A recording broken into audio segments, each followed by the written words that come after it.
Ladies and gentlemen, good afternoon. A very warm welcome to Government House, Yarralumla. Dawa Nuna, Dawa Nunawel. I acknowledge the traditional owners of the land on which we meet, the Nunawel people, and pay my respects to their elders, past and present, emerging leaders, and all other Aboriginal and Torres Strait Islanders gathered here with us this afternoon. My name is Paul Singer and I'm the Governor-General's Official Secretary. And as this badge signifies with its cross quills, I'm also the Secretary for the Council for the Order of Australia, the body which makes recommendations to the Governor-General for appointments and awards in the General Division of the Order.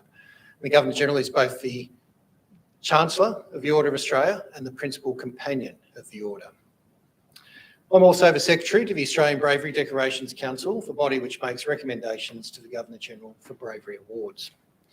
Before we start the ceremony, I'd like to acknowledge among our distinguished guests this afternoon, Commodore John Stavridis, representing the Chief of Navy, Major General Andrew Hocking, representing the Chief of Army, Air Vice Marshal Robert Denny, representing the Chief of the Air Force, and Ms Narelle Hargraves, representing the Chair of the Order of Australia Association. Welcome all. Notwithstanding the challenges presented by the pandemic, we're delighted that we're able to proceed with hosting the investiture ceremonies here at Government House. We're grateful for your understanding of and compliance with the measures that we've put in place to ensure that this ceremony can take place in a COVID-safe manner. The Australian Honours and Awards system provides a wonderful mechanism through which we as a nation can recognise and celebrate ordinary people who do extraordinary things. Since its inception in 1975, almost 400,000 people have been recognised for their meritorious, bravery, military or national service. The Order of Australia is the principal means of recognising outstanding service, and it's important to note that nominations come from all areas of the community. Anyone can nominate. Today is a special day, not only for the recipients, but also for your friends, your families and your communities. It's a day when we celebrate a diverse range of impressive achievements and service. My Government House colleagues and I are privileged to play a small part in the recognition and celebration of that achievement, and we look forward to making this afternoon a ceremony that you can all recall with pride for some time to come. Shortly, I'll invite you to stand as Their Excellencies the Governor-General and Mrs Hurley enter the room and ask that you remain standing and join in the singing of the first verse of the Australian National Anthem. The investiture will then begin in the orders listed in your program. After I read their names and citations, the recipients will enter the room from the doorway on my right, and after they've been invested by the Governor-General, will leave via the central aisle to take up their seats at the back of the room. And it's at this point you might like to show your appreciation with a short applause. After the ceremony, the Governor-General will say a few words, and once the ceremony is concluded, we'll invite the recipients to join with Their Excellencies on the state entrance stairs for an official photograph. And at this point, we just invite the guests to remain briefly in this room to allow Their Excellencies and the recipients to depart, and then we'll invite you to proceed to the dining room where refreshments will be served. So ladies and gentlemen, please relax and enjoy this very special occasion. Ladies and gentlemen, please stand for the arrival of Her Excellencies, the Governor-General of the Commonwealth of Australia and Mrs Linda Hurley, and for the singing of the Australian National Anthem.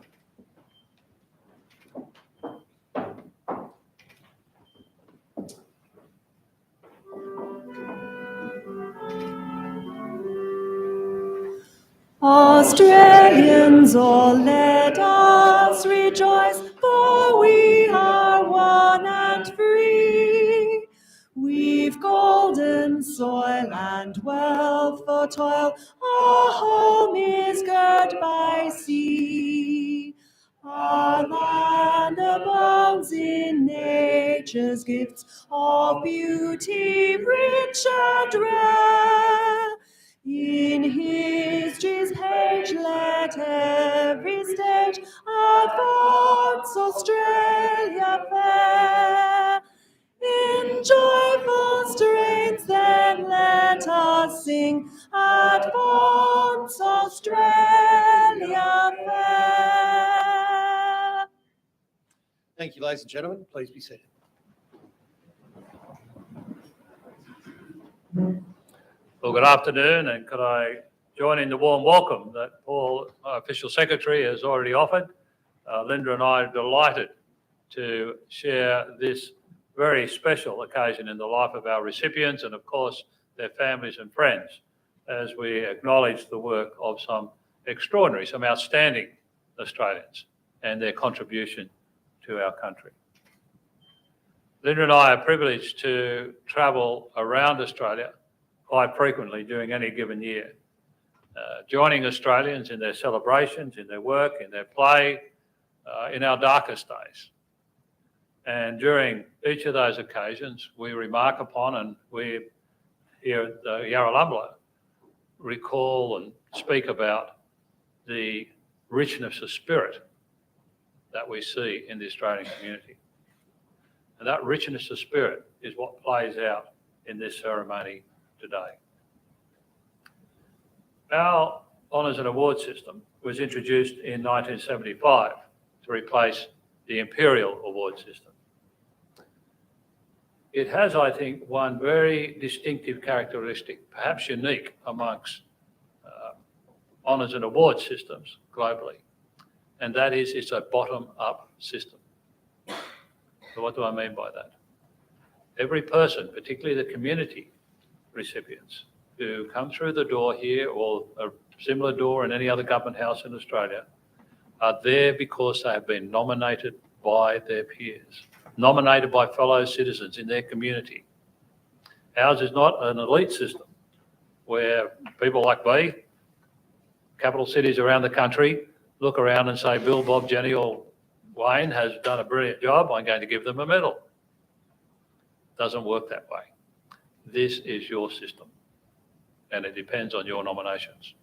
I want you to bear that in mind because I'll be issuing some homework after the formal investiture ceremony. And I look forward to marking your homework and I'll tell you how I'm going to do that later on.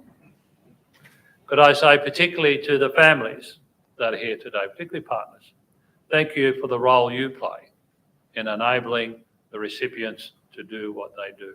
I know this is a partnership. I have a wife who was a military wife for 38 years. We know how this operates on the home front. So to each and every one of you, this is a very special day for you and we're recognising your particular input into this as well. Thank you very much for what you do. We are delighted, as I say, to welcome you here. I was a bit negligent when I began by not acknowledging country. But in that theme of travelling around Australia, this is Ngunnawal country here. If you've lived in Canberra for a while, you'll know what a beautiful part of the country it is. And we do thank the Ngunnawal people for looking after it for us for generation after generation. Pay respect to their elders past and present. And that's part of the rich fabric of this country. That's why I'm so optimistic about Australia, because of the quality of the people that we see every day, and particularly the quality of the people we see who come through our door here to be acknowledged for their contribution to their country. These 2 weeks, this week after Australia Day Awards and after the Queen's Birthday Awards, we'll do the investitures in about September, are the highlights of the year for us. You'll notice the gardens have been well kept, they're a bit damp now. Everything's polished, looking as it should. Everyone's dressed in their finery with their medals and so on. It's a day of pomp, protocol, ceremony, as it should be. It is such a special occasion. But this is also an Australian government house, so please relax. You're allowed to smile, breathe, and applaud at the appropriate times. This is a day, a joyous day, a day to celebrate with, as I've said before, some extraordinary Australians who have made a great contribution to our country. And on that note, I will now commence the formal investiture ceremony. Thank you.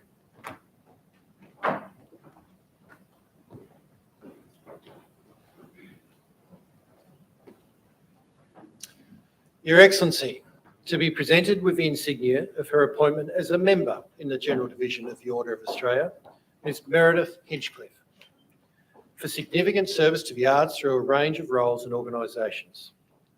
Ms. Hinchcliffe is an exceptional individual who has played a pivotal role in Canberra as a champion of the decorative arts, design practice and museology.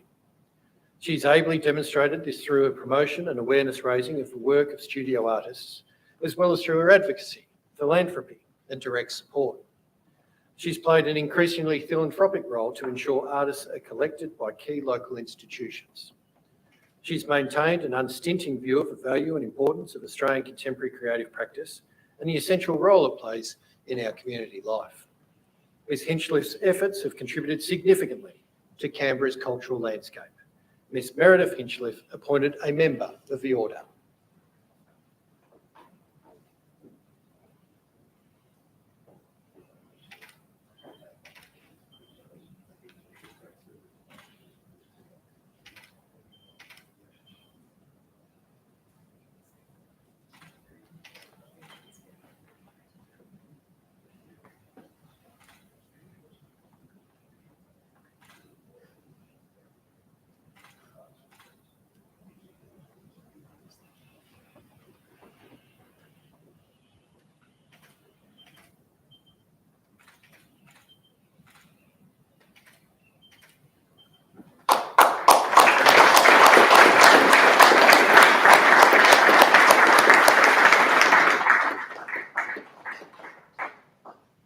Appointed a member of the Order in the General Division, Ms Diane Lucas, for significant service to women through sexual assault, domestic and family violence support organisations. Ms Lucas has made an invaluable and lifetime contribution to the Canberra community. Dedicated to social justice, she spent many years working with and for the most vulnerable and disadvantaged in our region. She's provided invaluable service to a range of organisations, including the ACT Domestic Violence Crisis Service, the ACT Council of Social Service, and the Canberra Rape Crisis Centre. She's been a long-time advocate for gender equality and ending violence against women, and has actively pursued reform of the legal system. She's built community networks, fostered cross-sectoral collaboration, and stayed engaged in debates surrounding social change. Ms Lucas, through her dedication to others, sets a high example for us all, and we recognise her endeavours. Ms Diane Lucas, appointed a member of the Order.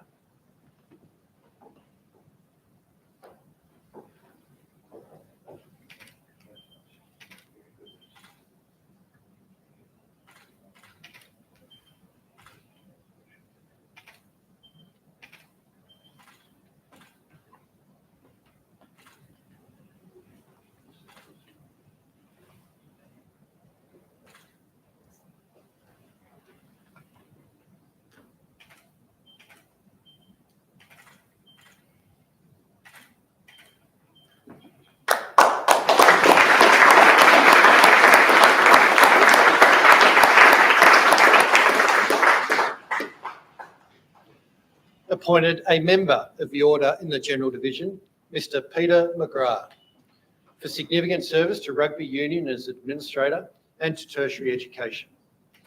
Mr McGrath is a committed supporter of the game of rugby union at the local, national and international level. He's provided many years of voluntary service in leading administrative roles to organisations such as Rugby Australia, World Rugby and Brumbies Rugby. He's devoted significant personal and professional time to the betterment of the game, both on and off the field. His efforts have been key to the ongoing success of the Brumbies, the Wallabies, and to other national teams. Additionally, his commitment to vocational education and its benefits in our region is most noteworthy. Mr McGrath has served the game of rugby with enthusiasm, energy and commitment, and his passion has directly contributed to making rugby a sport of national pride and significance. Mr Peter McGrath, appointed a member of the Order.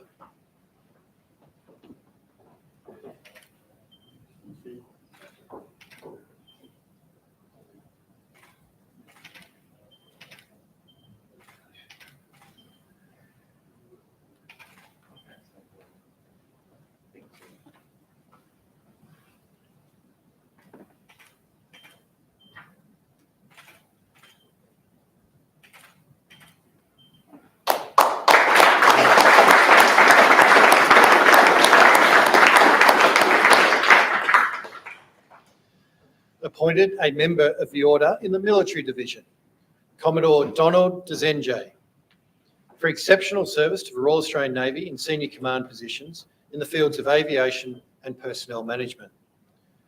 Commodore Dzenge demonstrated exceptional negotiation and management skills by delivering outcomes to improve the lives of Navy people. He shaped the approach of his workforce to meet the expansion needs of Navy, including supporting the build-up of new information warfare and shipbuilding capabilities. His efforts contributed to Navy meeting its responsibilities to rapidly enhance the Australian Defence Force while balancing the workforce needed to fight and win at sea. As Commander Fleet Air Arm, he drove organisational innovations to deliver current and assure future capabilities by changing operating practices for aircrew. Commodore Dezenge's professionalism and dedication is in the finest traditions of the Royal Australian Navy and of the Australian Defence Force. Commodore Donald Dezenge appointed a member of the Order.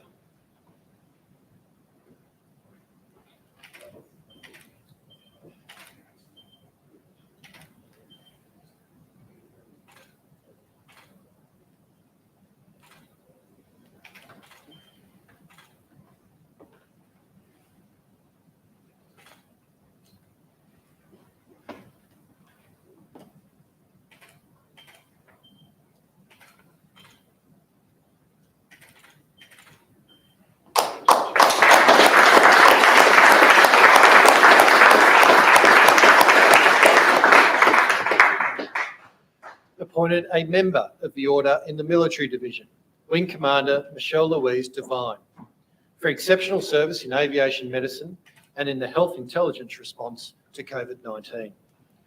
Wing Commander Devine drove significant improvements in workforce and equipment capability and work health and safety in her role with the Institute of Aviation Medicine. She developed business cases for the acquisition of vital equipment and training services, ranging from innovative clinical monitoring equipment to hypoxia training systems and aircrew disorientation training systems. She subsequently gained international recognition in the National Centre for Medical Intelligence in the United States as an analyst supporting the United States Department of Defence and members of the Five Eyes community. In the Defence Intelligence Organisation, her analysis and assessments of the emerging COVID-19 pandemic enabled Australian and allied government leaders to make critical decisions and consider appropriate responses. Wing Commander Devine's leadership, professionalism and dedication to duty have been outstanding. Wing Commander Michelle Louise Devine appointed a member of the Order.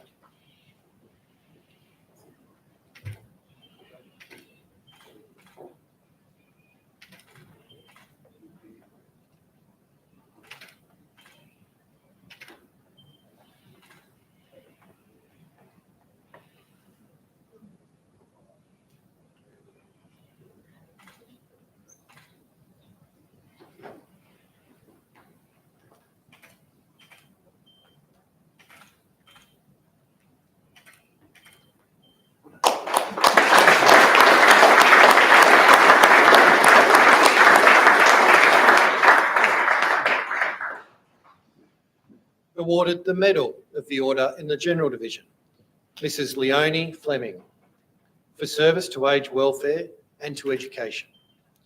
Mrs. Fleming has been supporting elderly persons in the Shoalhaven region for over 16 years. Through a range of volunteer roles with a local aged care facility, she's been key to fundraising efforts that have enabled the purchase of equipment and the creation of an award-winning aquaponic garden for the residents. She gives generously of herself to people in care, spending time with those who don't often receive visitors. She previously had a long career as a senior primary school educator in the South Coast region. Mrs. Fleming is someone who gives of themselves to improve the lives of others in our community. Mrs. Leonie Fleming awarded the Medal of the Order.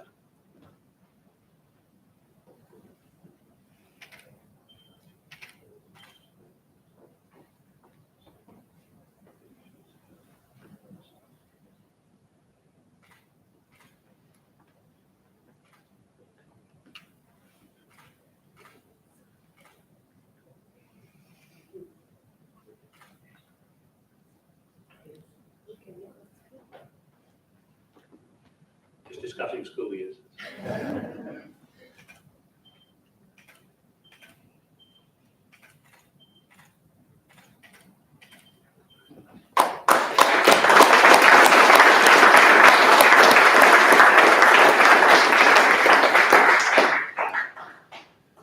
Awarded the Medal of the Order in the General Division, Ms. Hannah Wandel, for service to women's affairs and the community.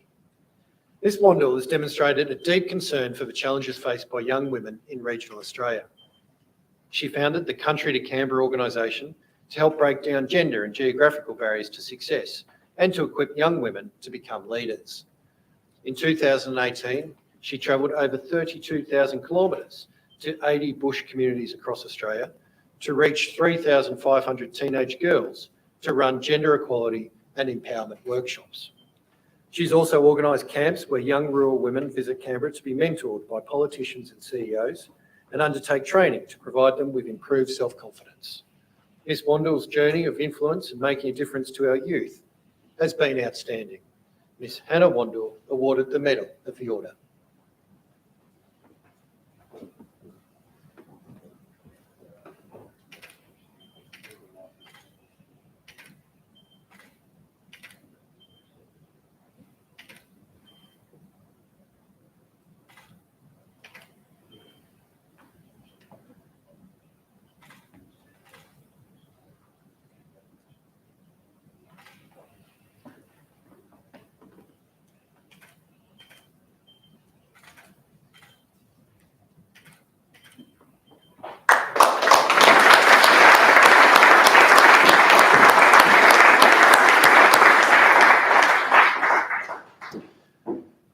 Awarded the Medal of the Order in the General Division, Mrs Gwyneth Warmington, for service to the community of Yass. Mrs Warmington has made an invaluable contribution to the Yass Valley over many years. She's worked tirelessly, and many of the facilities in the community are a direct result of her efforts. She served as the Alderman on the Yass Municipal Council, and in that capacity she played a vital role in the coordination and promotion of services. She also founded Yass Community Aid and was instrumental in establishing the Yass Home Help Service and the Andolini Special School for Children with Disabilities. Most notably, she led negotiations to obtain funding to build an aged care facility in Yass that was named in her honour. Mrs Warmington is the embodiment of what it means to give selflessly to the community. Mrs Gwyneth Warmington awarded the Medal of the Order.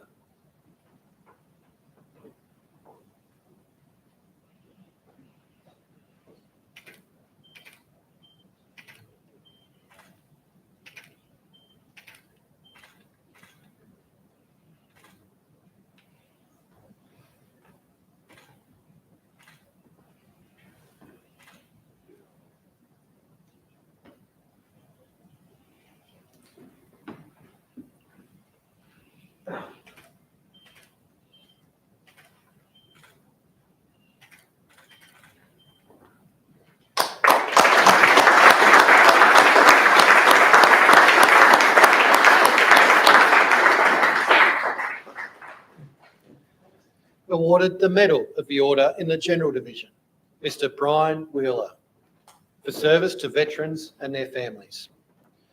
Mr Wheeler is a passionate advocate for our ex-servicemen and women. As a pensions officer at the Bateman Bay sub-branch of the Return and Services League of Australia, he's devoted many hours of voluntary service to assist veterans and their families. He's also served as president of the sub-branch, as well as in executive positions with the Bateman's Bay Soldiers Club and with the local branch of Legacy. His commitment to the wider community is evidenced through his membership of the New South Wales Rural Fire Service, where he's had a range of roles over 13 years. Mr Wheeler has given most generously of his time, advice and support to improve the lives of others, and he is highly deserving of our recognition. Mr Brian Wheeler awarded the Medal of the Order.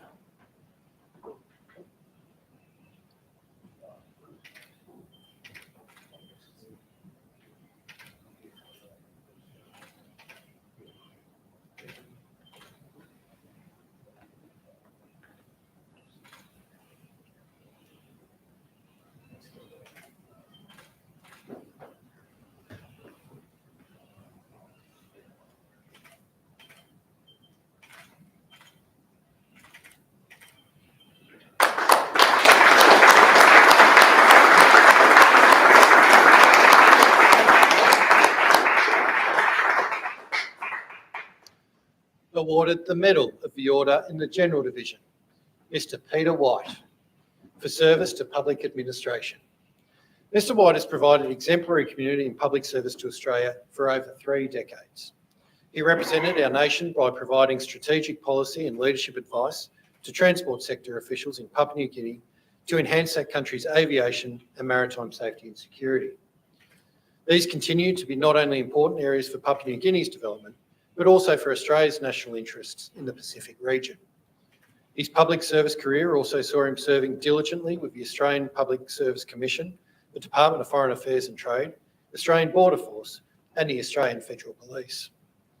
Mr. White's professional achievements have provided significant benefit to Australia, and this award is a fitting tribute for his dedicated service.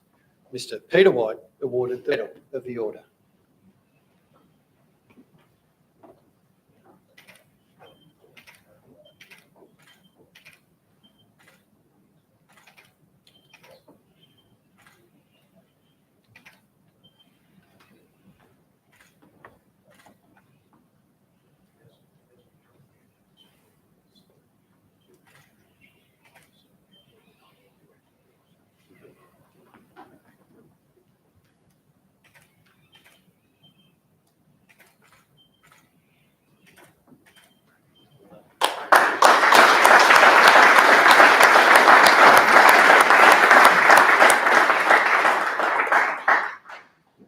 We move now to the Conspicuous Service Decorations. Awarded the Conspicuous Service Cross, Lieutenant Colonel Gregory Colton, for outstanding achievement as Staff Officer Grade 1 Professional Military Education, Army. Lieutenant Colonel Colton has demonstrated superior service in the development of the intellectual component of Army's fighting power. He has cemented the Cove, the Army's professional education domain, as a trusted arena for the contest of ideas in accordance with the Chief of Army's direction. His dedication to Army's people has also been seen the Cove enterprise led to the British, United States and New Zealand armies seeking his input to understand and grow their own versions of the military education environment. His greatest achievement was the development of Forces Command's military education plan and the introduction of Army's first professional development program known as Cove Plus. Lieutenant Colonel Colton's efforts in the education sphere will have a lasting and beneficial effect for Defence. Lieutenant Colonel Gregory Colton awarded the Conspicuous Service Cross.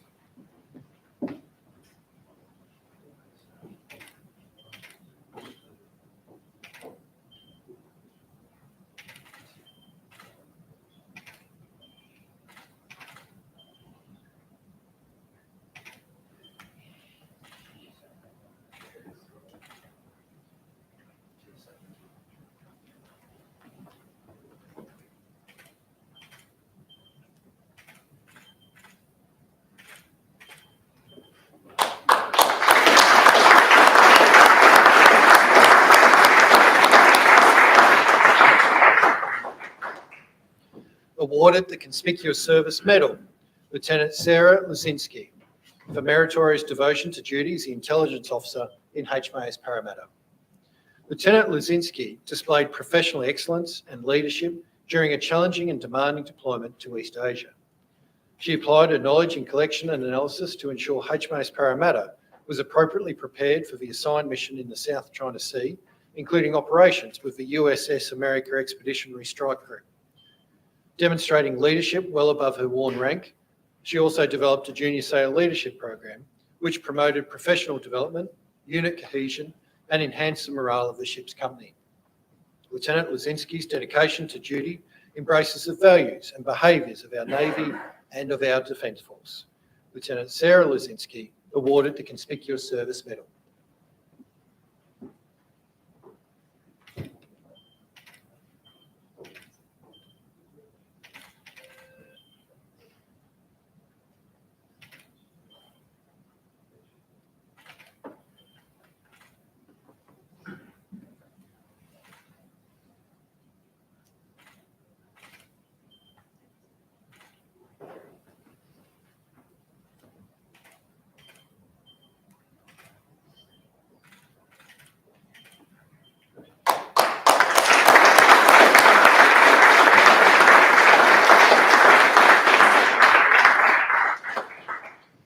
We move now to the Meritorious Service Awards.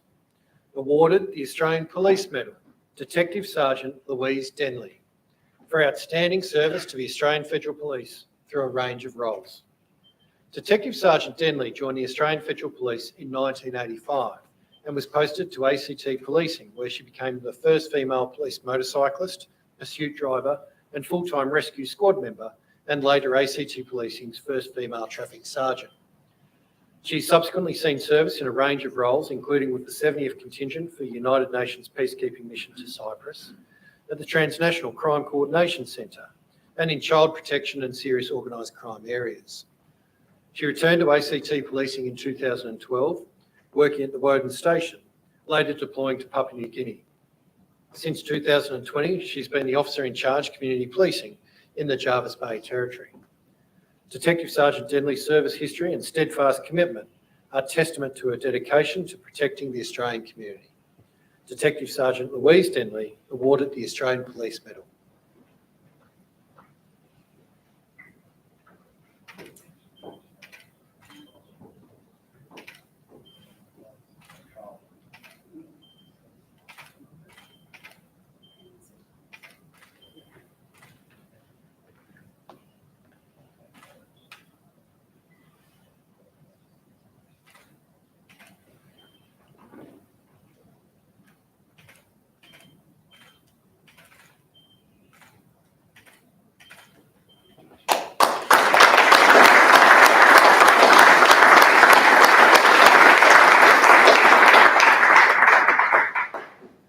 Awarded the Emergency Services Medal, Mr. Anthony Redkey, for distinguished service to Surf Lifesaving New South Wales. Mr. Redkey has been a lifesaver and leader for over 37 years.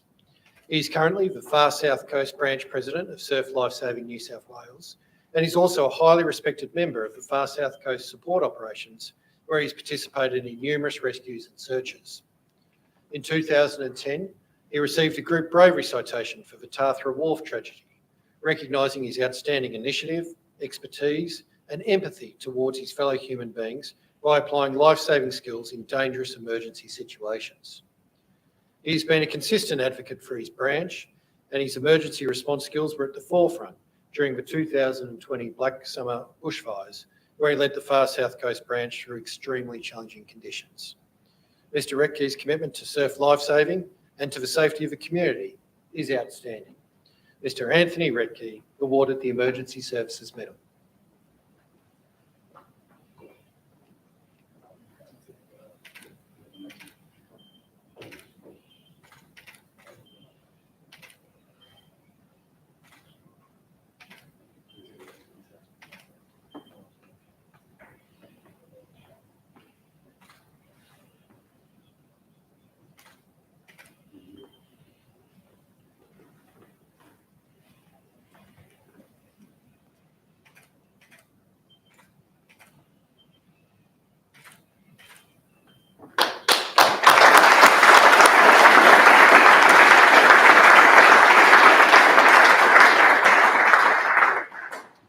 Your Excellency, ladies and gentlemen, that concludes the presentations this afternoon. We've acknowledged each of our recipients individually. I think it'd be the appropriate moment now to acknowledge them as a group. Congratulations.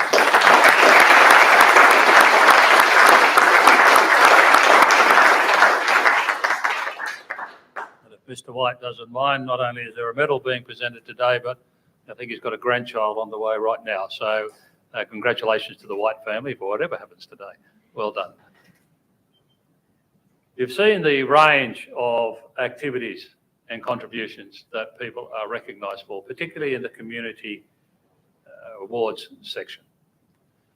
People who have given so much of their time, their energy to their local community. As I say to each of them, thank you for the big heart you have for community and you've demonstrated out there.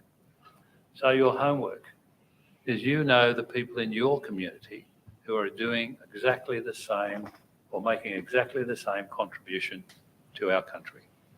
Please go home and nominate them. Paul, the official secretary, will tell you how to do it. My job is to tell you to do it. Now, in doing that, can you bear some things in mind? There are some issues we're dealing with at the present time with how the order operates and what it produces. The order should reflect the nature of Australia's population and people today. So we are still underrepresented in women. The number has increased significantly, and that is good, but with more work to do. Similarly, we are underrepresented in the multicultural nature of Australia's community from different areas, from different backgrounds, and we're underrepresented in Indigenous members of the Australian community. We need to work on all three. So as you're looking around your community, please bear that in mind and nominate. How do I mark your homework? Well, hopefully on merit, in a year or two, they'll walk through the door. If not here, at another government house in Australia. So please, that's the job we all have to do. This is your system. It reflects you and reflects what you know about the goodness, the richness in our communities around Australia. Could I go and say to the families, thank you very much for your contribution. When we hear the stories of each person coming through, we understand what's happened in that family situation. As I've said many times in this room, I have a bride of 38 years of military service with me, so we understand what it means to be making those contributions. So thank you all. And I've also said today, I normally say this privately to people, but I'm now saying it publicly. If you're the partner, go and ask for your bling as well, okay? Take them shopping. This is a family occasion. On that note, we look forward to catching up with you all in the dining room in a few moments after the photograph to get to know you all and just to say at a personal level, congratulations and thank you for what you have done for your country.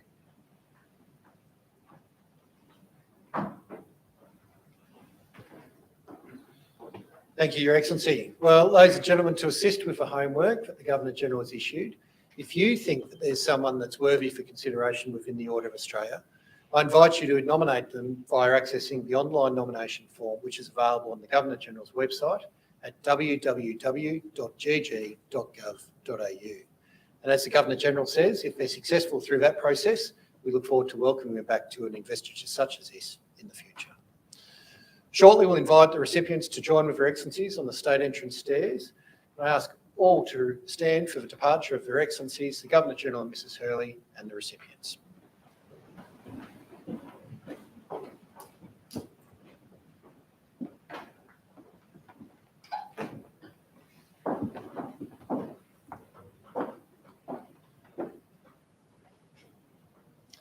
So I invite the recipients to join with Their Excellencies on the state entrance stairs.